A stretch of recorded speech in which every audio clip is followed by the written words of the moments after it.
I speak English, I'm afraid I miss some my words which not will properly fit, that will bless you. Are you ready, folks? Amen. Are you ready? Amen. Okay, you have faith today. Amen. If you see only few of us today, I hope the same spirit you have when you have 100 people in this place. Amen. Amen. Because our faith doesn't depend on how many people in this place. Okay? When we sing songs, we have faith. We sing it to the Lord. We don't sing for anybody. If you sing it to be heard, or some people here, man, you miss the point why you're here. Okay? But kalau Anda datang just for Jesus, oh, you don't care. Because imagine someday, like the people, I don't know how to think about those people yang ada di Iraq, di Egypt now, being persecuted. They cannot go to church. There are stories about people going from house to house, And you imagine, mereka nggak bisa nyanyi, they cannot sing in the house. Because kalau nyanyi akan ditangkap, ya kan? Jadi, imagine, only 4 or 5 people without singing. Some people yang too charismatic, without singing, wow, this is not, no spirit inside. See, be careful, okay? Roh air zaman ini begitu luar biasa, saudaraku. Saudara percaya nggak bahwa kita ini memerangi dunia alam roh yang nggak kelihatan? You believe that? Yes. We don't see it. The problem, we don't see it. There's so many Christians get deceived. Mereka nggak melihat, that's why mereka santai-santai, mereka sembarangan. That's why saya mau kalau ayo kita ke gereja, give respect bukan karena kita ngerti, but you know, in your faith that God is here. How many believe that God is here today? How many can say amen? Amen. Right. Give me good loud your faith that can say amen. You don't say amen to me, but when you say it, your faith will be lifted up. Amen?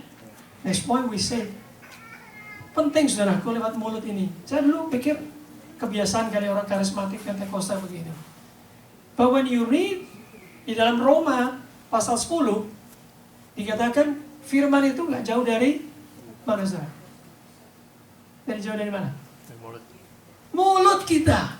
Katakan, dari mulut kita. Dari mulut kita. Firman tidak jauh dari mulut kita. Katakan, saudara. 1, 2, 3. Firman Tidak jauh dari mulut kita. Apa yang kita katakan, seperti Prof katakan, ya kan? 18:23. Apa itu? Hidup dan mati dikuasai oleh lidah. Nggak penting sekali. Kita mengatakan amin karena kita tahu faith ini punya power, saudara. Punya power. Orang tua di sini, be careful with our mouth. Saya belajar banyak, saya banyak bertobat juga with my mouth. Saya bisa menciptakan my family good, better, or worse. By my mouth, just speaking something aja. Saya nggak perlu curse. Just create something yang membuat mereka berantem. Bisa aja. Lewat anak-anak saya.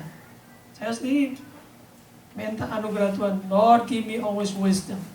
Hari ini saya melanjutkan pelajaran last week about unleashing your potential. Unleashing. Ya, ingat ya, minggu lalu kita baca di dalam Genesis chapter 1. Masih ingat tuh saudara? Coba kita buka Genesis chapter 1. Yuk kita sekarang buka, saya nggak pakai PowerPoint, jadi saudara bisa buka Alkitab saudara. Pasal 1 ayat 26. Mari kita baca sama-sama saudara. Genesis pasal 1 ayat 26. Mari baca sama-sama. And God said, let us make man in our image, after our likeness, and let them have dominion over the fish of the sea, and over the fowl of the air, and over the cattle, and over all the earth, over every creeping thing that creepeth upon the earth. 28, saudara baca. And God blessed them, and God said unto them, be fruitful, dikatakan, and multiply or increase and replenish the earth, and subdue it, and have dominion over the fish, and the sea, and over the fowl of the air, and over every living thing that move upon the earth. Saudara, we are given apa, saudaraku? Last week kita belajar, we are given, yes, dominion. We are given potential. Alright? Mari katakan sama-sama. Saya punya potensi. Saya punya potensi yang besar. Saudara punya, saya juga punya potensi. Praise the Lord. Kita diberikan dominion supaya kita bisa apa? Fruitful, multiply. Berapa banyak di sini orang Kristen yang mau be fruitful, multiply? Artinya saudara bisa berbuah bagi Tuhan. Bisa saya lihat tangannya. Amen. Saya juga percaya, saya mau be fruitful. Because that's the purpose of God, for you and I to be created. Supaya kita fruitful and multiply.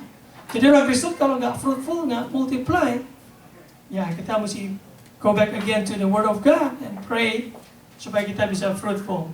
Ya, jadi kita has been given potential, and that potential is so amazing.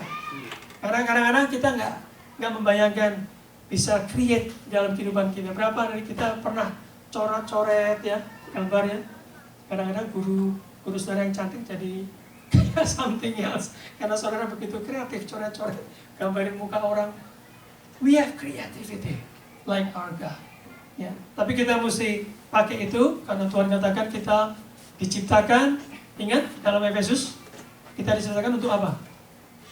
Untuk melakukan for good things. Okay, for good things. Okay, so kita buka Roma pasal 7. Hari ini saya bicara mengenai hal-hal yang bisa menghalangi kita untuk mengeluarkan potensi tersebut. Hal-hal apa? Ya, potensi tersebut bisa diganggu. Nah, berapa hal saya ingin make point. That's why I think I better speak Indonesian. Mungkin saya bisa lebih jelaskan saudara rather than speaking English, tapi saudara miss the point. Okay. Ayat pasal 7 ayat 15 sampai 17. Kalau saudara di situ mari buka bersama saya dan kita baca bersama-sama. 1 2 3. For that which I do I allow not. For what I would that do I not, but what I hate that I do. 16. Mungkin terjemahan saudara beda, but it's okay, baca aja. If then I do that which I would not, I consent unto the law that it is good. 17. Now, then it is no more I that do it, but apa saudara? Sin. Dikatakan di sini living in me, sin. Dosa itu bisa mengganggu kita untuk bisa berbuah bagi Tuhan. Hati-hati saudara, sin itu nggak selalu harus kelihatan. Oh, melakukan pencabulan, fornication atau nggak perlu. Tuhan Yesus katakan, kau melihat orang senang, you lust after that, langsung Anda berdosa.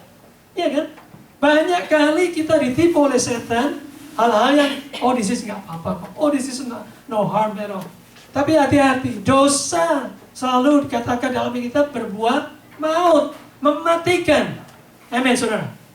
Dosa selalu mematikan, membunuh karakter kita. Dan membuat kita tidak bisa produce potensi tersebut. Bukan berarti, oh orang-orang yang berdosa di luar itu nggak bisa melukis atau berbuat creativity. Bukan. But you're not able to produce with your potential to do good things. Okay? Saudara masih bisa melakukan sculpture atau apa, bisa. But in order to do good things, kita akan setengah mati. Nggak bisa produce. How many know that? Kalau misalnya saudaranya, ada orang lagi sakit hati, bitterness, ya, against somebody.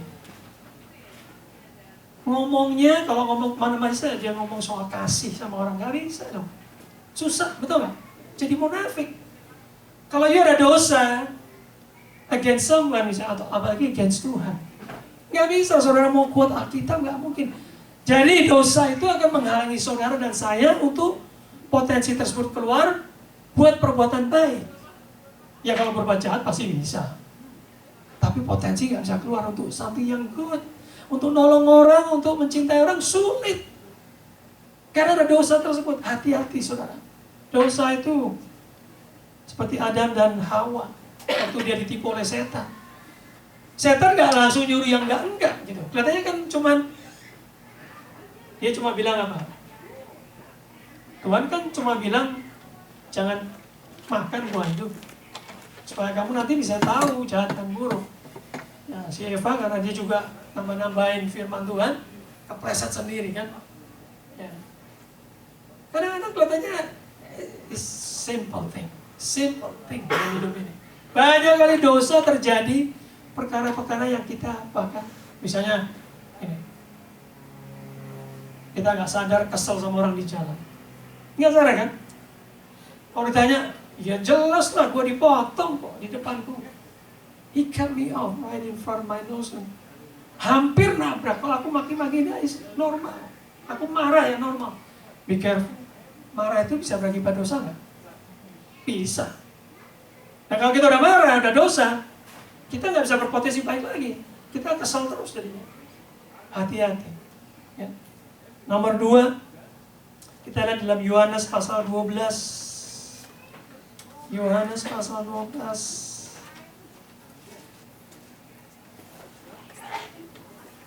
Ayat 24. Yang sudah di situ bisa tolong saya baca. John chapter 12 verse 24. Anybody yang sudah di situ bisa tolong baca. Andrew mungkin bisa tolong baca. John 12.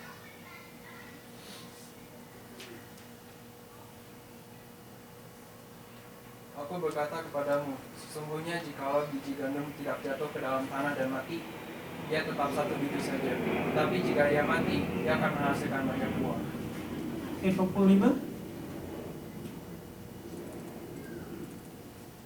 The same chapter 25. Dan barang siapa melihat aku, dia melihat dia. Dan 45. 25. And the next verse.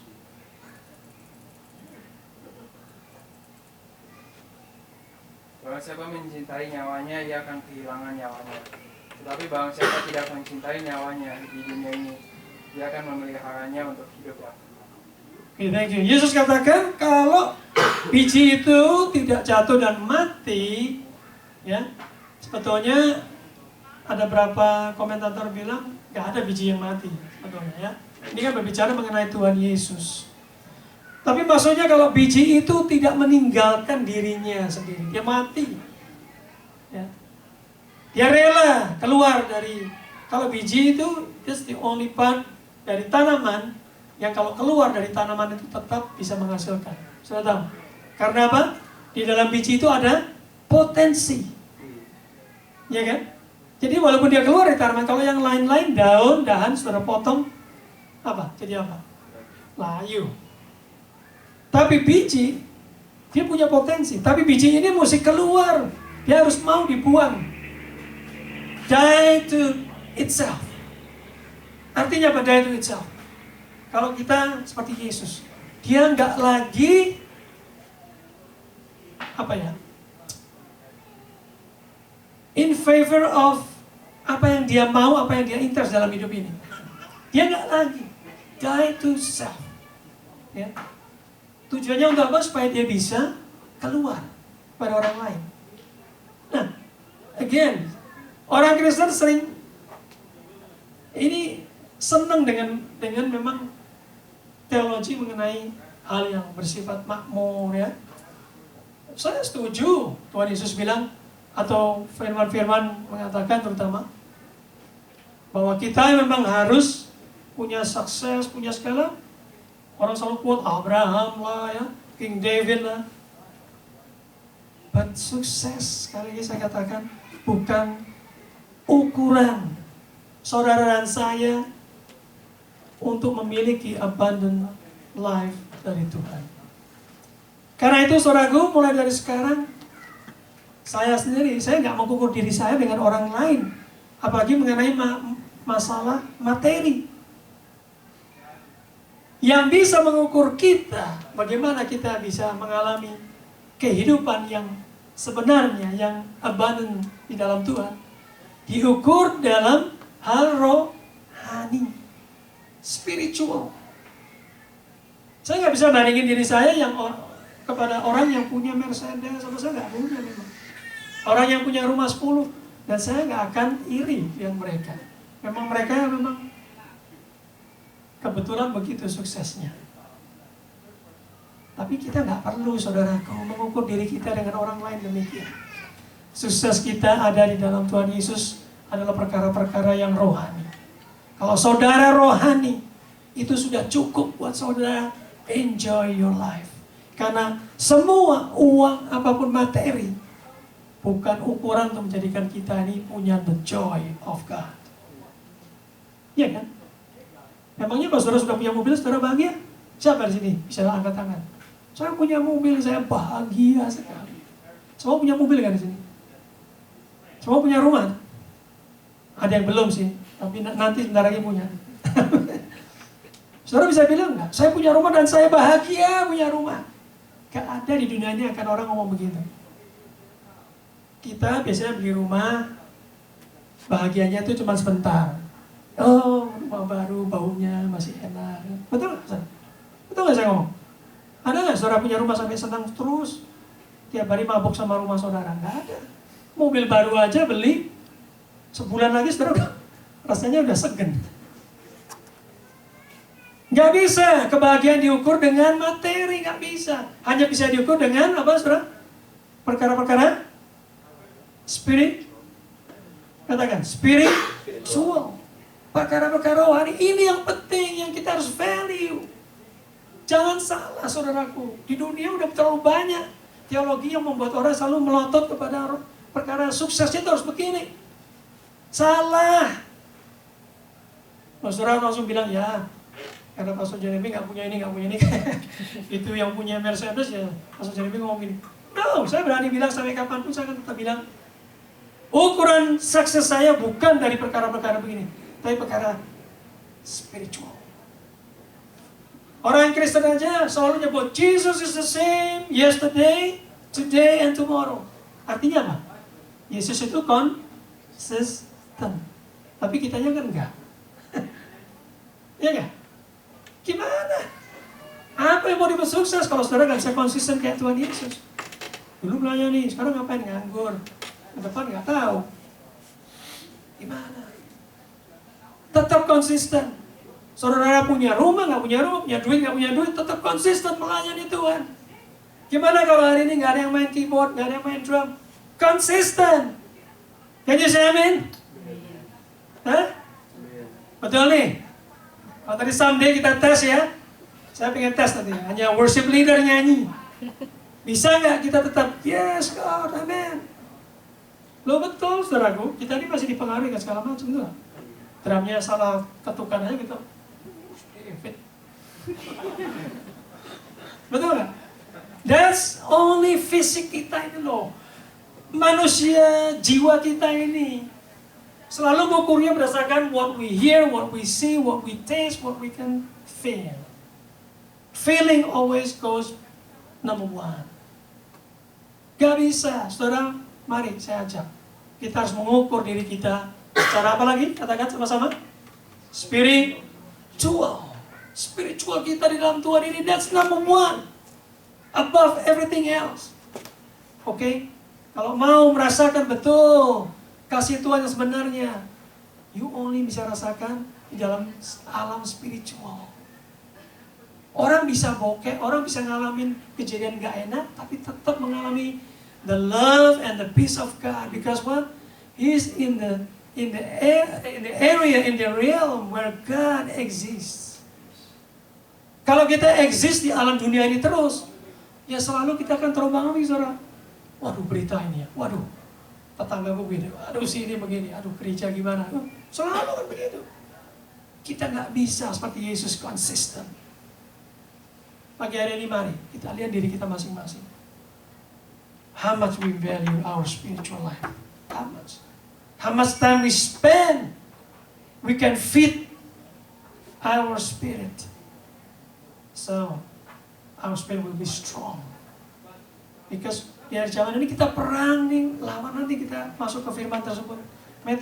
Matthew pasal 16. Matthew 16.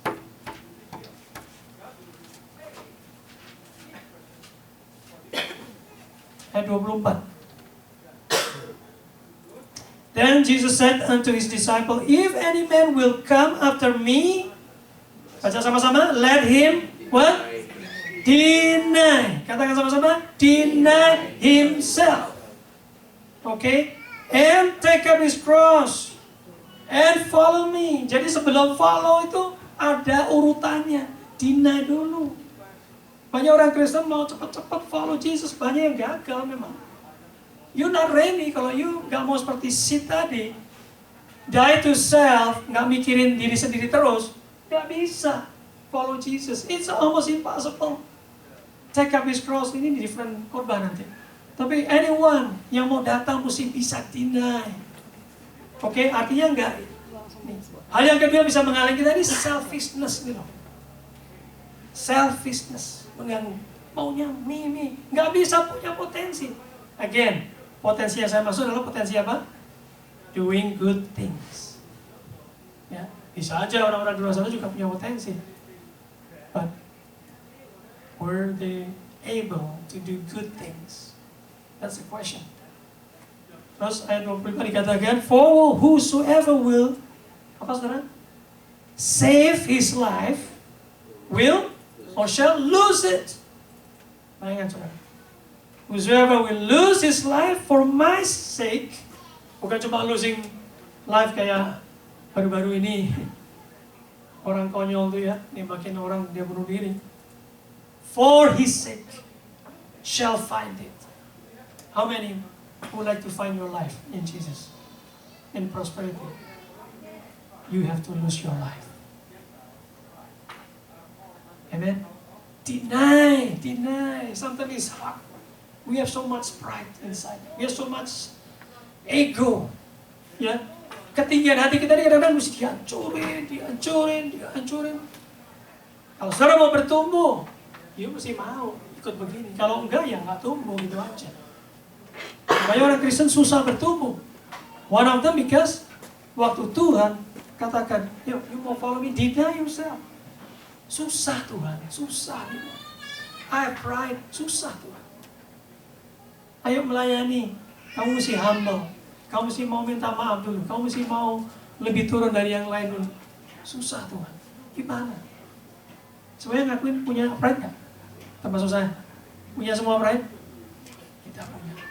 Yuk, kill that pride. Supaya kita bisa menjadi lebih spiritual dalam Tuhan. Amen. Because that pride, selfishness itu mengganggu kita untuk punya potensi bagi kerajaan Tuhan. Itu mengganggu sekali. Yang ketiga, kita lihat Matius pasal 13. Matius pasal 13 ayat 22. Ini parable of the sower. Ya. Dikatakan pasal 22. Tadi saudara yang punya Alkitab baca. Yang punya smartphone sudah diberkati smartphone. Buka Alkitabnya di situ. Matius 13 ayat 22 baca ya. He received seed among the thorns is he that heareth the word, and the care of this world, and what? The deceitfulness of riches choke the word, and he become unfruitful.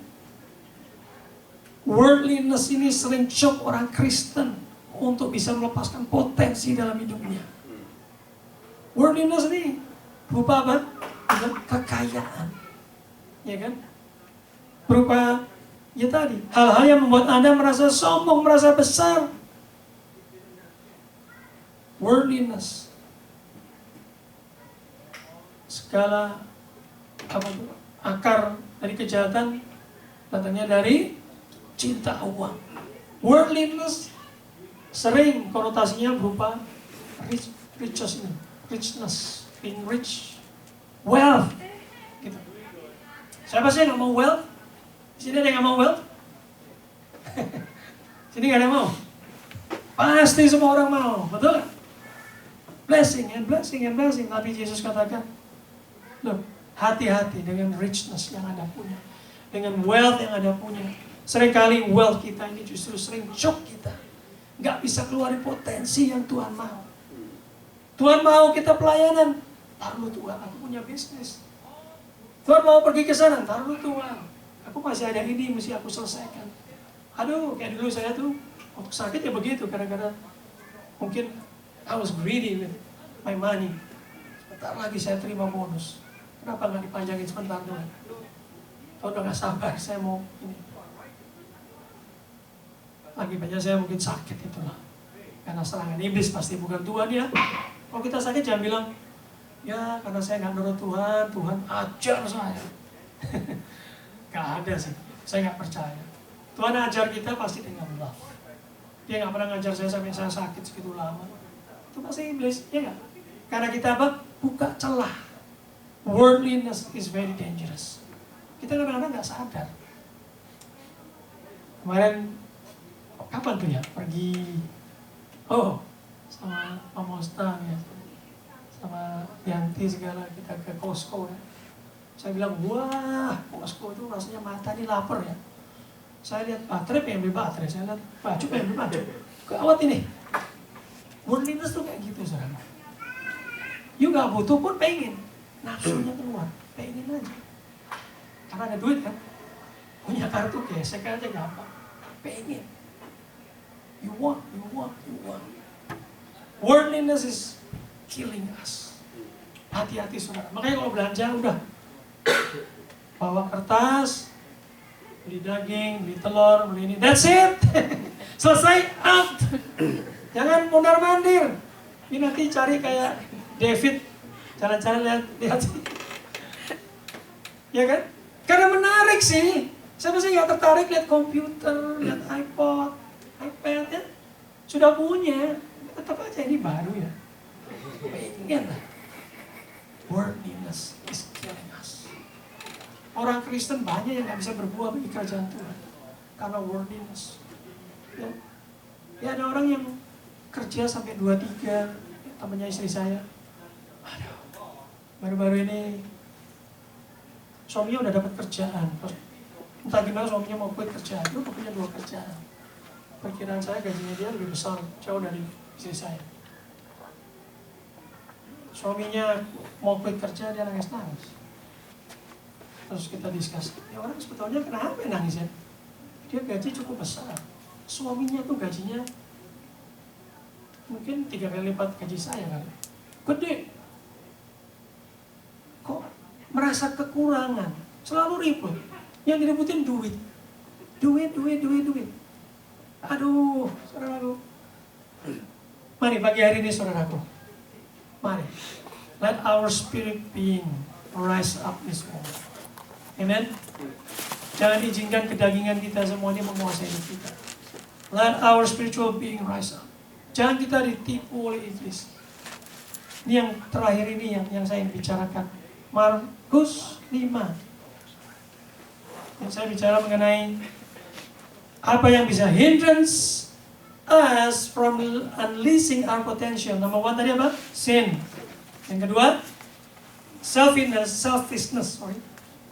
Yang ketiga, worldliness. Yang keempat, Markus chapter 5. Ini penting, saudara. And they came over unto the other side of the sea, verse 1, into the country of Gadarenes, verse 2.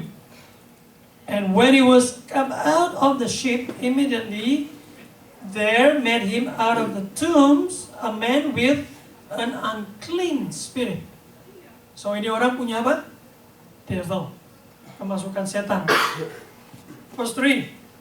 Who had his dwelling among the tombs, and no man could bind him, no, not with chains.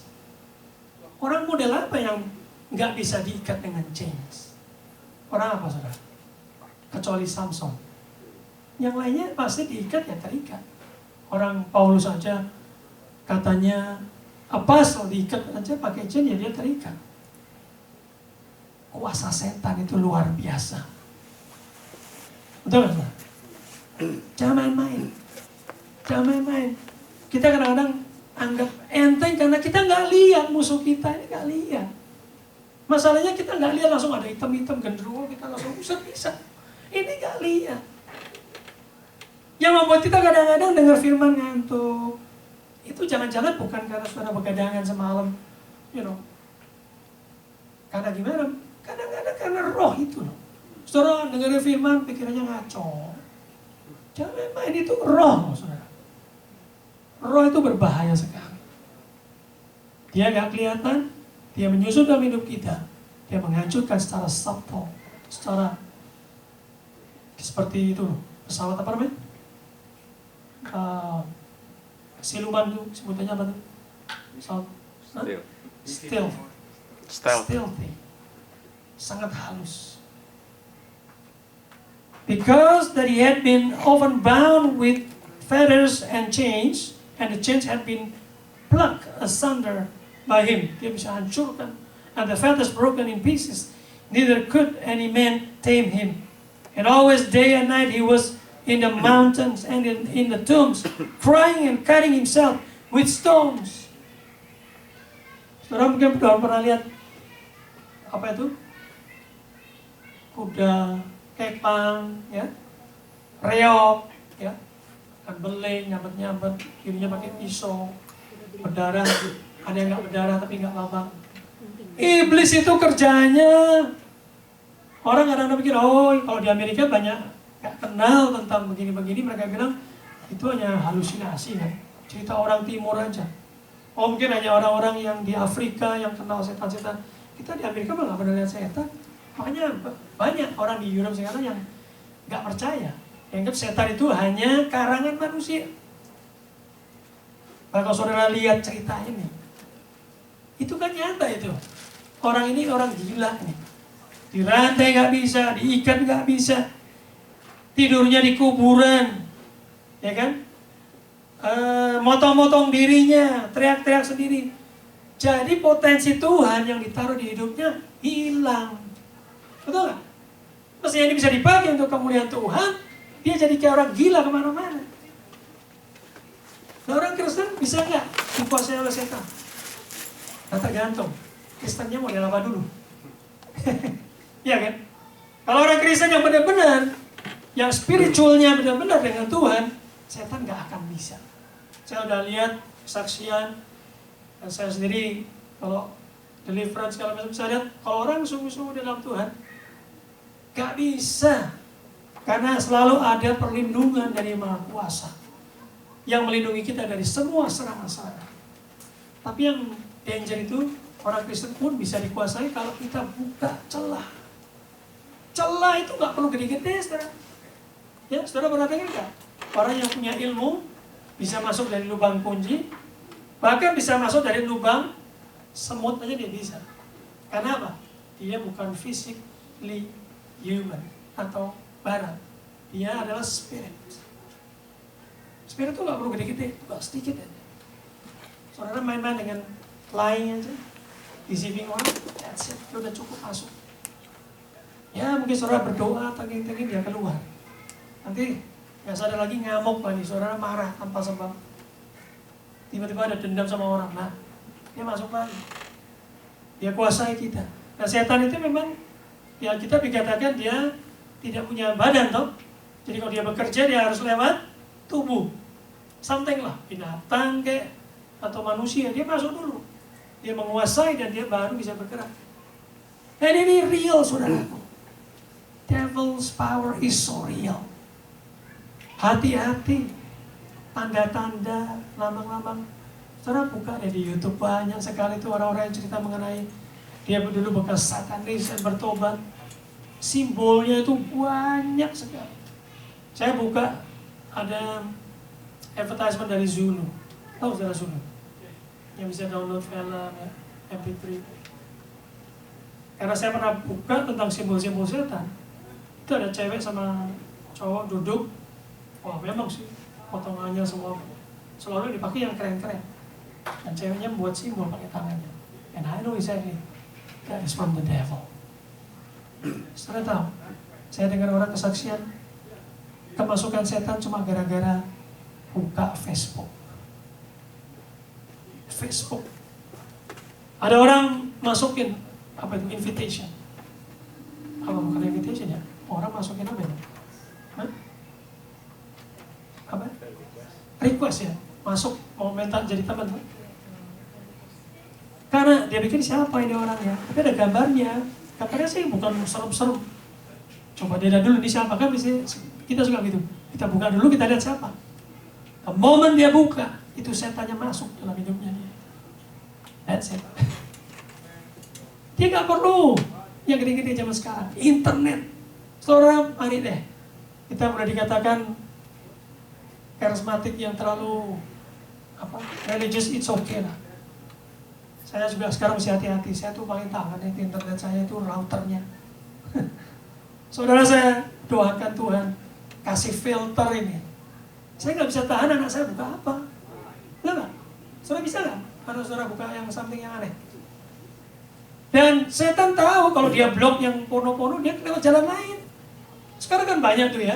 Kalau saudara buka koran atau apa, di bawahnya kan ada komentar orang-orang tuh. Nah ini baru-baru ini saya baca di Kompas, ada orang kasih, itu ada permainan bola dan sebagainya gitu ya. Nah orang ini dia bilang, mari nonton film di, dia ada di Kompas ada tuh, bokep apa gitu, terus websitenya apa. Dan rupanya ada orang buka-buka. Dan dia komplain sama Kompas, dia bilang, redaksi tolong dong ini orang di blok.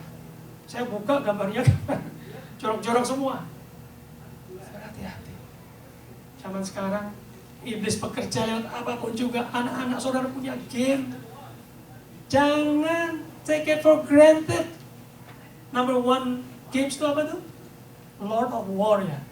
Itu termasuk yang the top ya. Betul nggak saudara? Yang main game siapa nih? Saya nggak main game soalnya. Saya nggak pernah, nggak tahu ya. Judulnya aja God of Lords atau apa kayak gitu ya. Terus tuh, God of War. God of War, sorry. Ya you maklum saya kan nggak main. God of Wars itu pernah number one itu ya. Top itu, orang banyak download. Siapa itu? Represent siapa? Aduh, banyak orang tua yang ketipu. Dia pikir cuma game, main-main aja. Game itu bukan cuma sekedar yang serem-serem saudara. Ini yang gilanya lagi nih. Yang cuma unicorn. Hati-hati saudara. Oh, saudara pikir unicorn cute ya? Dulu ada apa? Teletubbies ya. Yang bayi-bayi gundul. Dulu saya pikir itu mah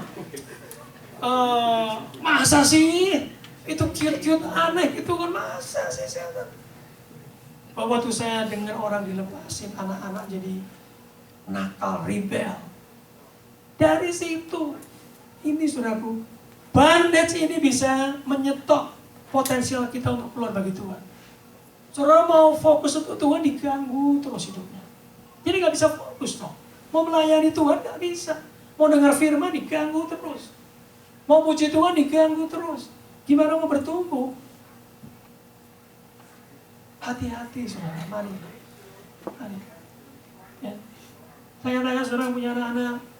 Kalau mau taruh anak saudara mau main apa, tanya Tuhan dulu. Amin, saudara?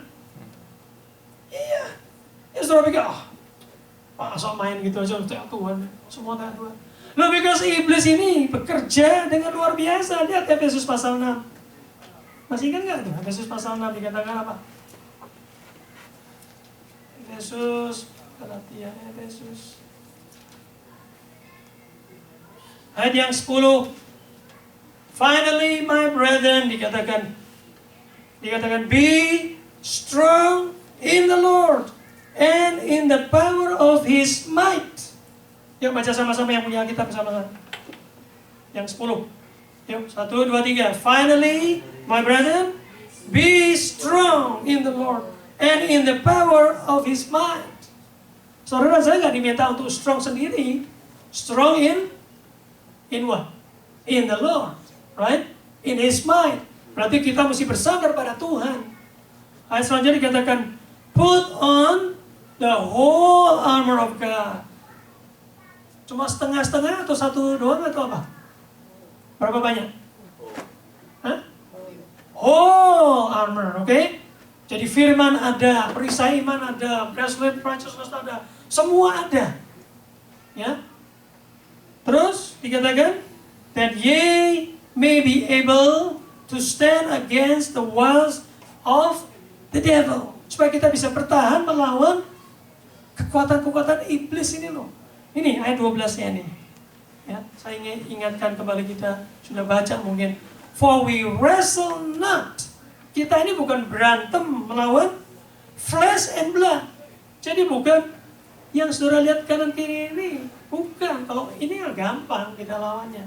Maksudnya kita langsung tahu, oh sini musuhku. Kita nggak lihat dikatakan but against apa? Principalities. Tuh, prinsip. Di dunia ini prinsipnya apa sih? Banyak prinsip kan? Time is money. Just do it. As long as you like. Ada lagi YOLO. Oh YOLO. You only live once. Semua begitu saudaraku. That's principalities. Ya kan? Ada orang kalau mau, misalnya mau nikah. Ya, kita mesti coba-coba dulu. Those are worldly principles. Oke? Hati-hati principles. And dikatakan against powers. Nah ini yang bahaya. Powers, ada kuasanya sudah. Setan itu ada kuasanya. Dulu saya waktu main jalangkung, bukan saya sih, om saya yang main, saya ikut-ikutan ya. Saya lihat kuasanya memang benar loh. Ya, ada yang pernah lihat jalangkung? Itu kalau goyang ditahan nggak bisa. Terus dua orang yang megang. Ya. Kadang-kadang saya tanya lebih dahsyat lagi, 3 orang mesti megangin.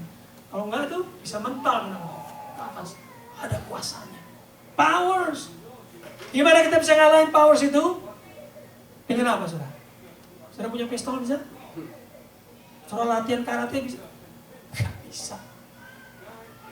Gak ada yang bisa ngelawan modal mereka ini. Banyak orang-orang jatuh, hancur oleh kekuasaan Kristen. Kekuasaan roh jahat. Sorry, ini ada. Makanya mesti doain saudara ini, kadang-kadang ada yang ganggu saya juga.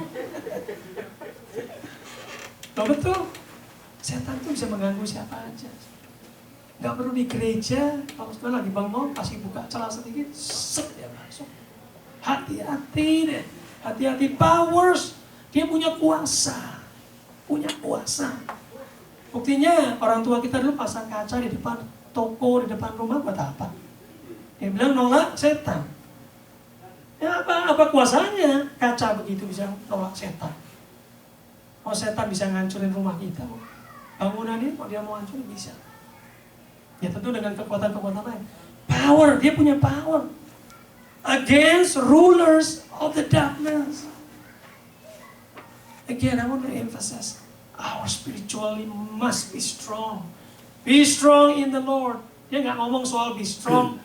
Saudara latihan mulai sekarang angkat besi jadi kuat. Gak ada gunanya itu. Buat kesehatan kan dibilang kan? Boleh. Tapi kalau saudara mau ngelawan the power, principalities, saudara mesti pakai. Nih, manusia dalam ini yang kuat. Gak bisa. Saya dengar kesaksian saudara. Seorang wanita dipakai roh flirting. Dia dipakai oleh iblis, dikirim ke gereja-gereja. Tujuannya untuk menghancurkan umat Tuhan, pendeta-pendeta. Dia masuk gereja pakai pakaian yang manis, yang luar biasa, pakai parfum, sehingga orang semua tertarik dengan dia. Dia bilang kalau saya senyum, orang lagi senyum, nah itu artinya kena. Tanya, berapa yang kena? Banyak minister kena, pastor kena. Hah? Saudara jangan kena seperti saya, pastor, pendeta, whatever, bishop. Itu orang yang hebat. Yang menjadikan kita kuat dan hebat itu adalah our spiritual kita, takarannya. Bukan the way orang khotbah. Bisa aja orang khotbah, wah kencang-kencang. Saya juga bisa ikut-ikut orang. Tapi kalau spiritualnya nggak kuat, saudara nggak akan tahan lawan principalities ini. Bayangkan saudara, hamba Tuhan yang sudah jatuh, saudara kan dengar kan? Kok bisa? Gerejanya gede, kok bisa? Man of God, kalau khotbahnya luar biasa, kok jatuh juga?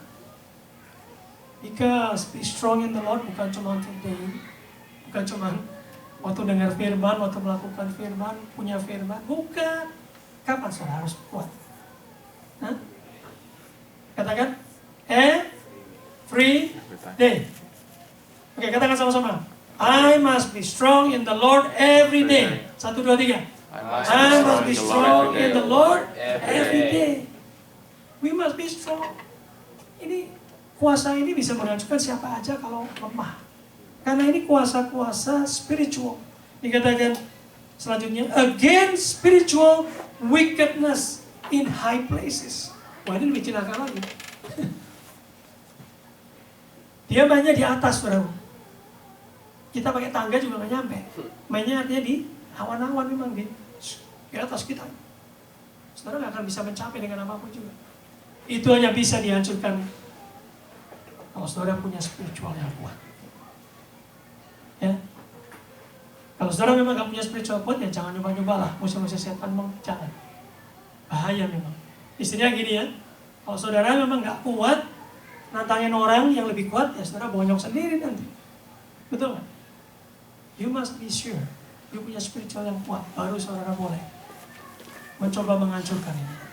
Nah, ayo, para orang tua saya ajak, saya sebagai orang tua, yuk kita sama-sama kuat di dalam Tuhan terlebih dahulu. Kita kuatkan ini loh. Ya. Kadang-kadang kita bilang, oh lah, pastor nanti kalau banyak doa, banyak ini nanti, mana waktuku untuk aku bangun karir, bangun ini. Saudaraku, hidup kita ini di tangan Tuhan. Dia yang punya segala sesuatu dalam hidup ini. Amen. Kalau dia mau berkati kita, ya berkati kita. Kalau berkat itu putus, ya sudah. Saudara mau jungkir baliknya apa? Ingat, waktu saya bicara mengenai in the rest of God, Anda bisa bekerja bukan di dalam payungnya Tuhan, not in the rest of God. Tapi apa bedanya? Orang yang di dalam rest dan di dalam restnya Tuhan? Orang yang di luar restnya Tuhan.